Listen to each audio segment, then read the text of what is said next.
So this story is not my story. It was told to me by a beautiful woman who has lots of faith in God. I'd say she's a lovely, kind, sweet woman who really means well. Doesn't really have a motivation to tell a story other than to just share her faith. So this is how it goes. She was planning to go to the store, and she had what she thought was money laid out on a bed, cash that she was going to take with her. So like a lot of us do, we count our money on the bed and then we shove it in our purse and we go to the store, right? So she grabs her bag, goes to the store, and starts walking down the aisles of the store looking for stuff. And she's got her little cart. And as she is walking around, kind of, paying attention to what's on the shelves, she bumps into a man.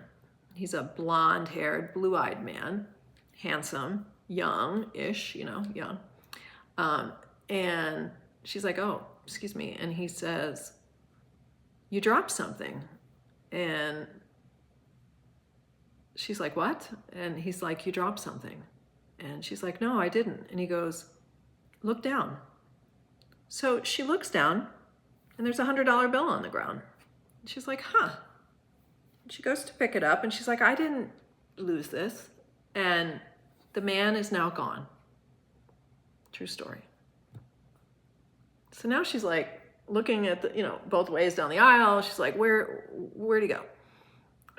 So after trying to find him and figure out what's going on, you're kind of stunned.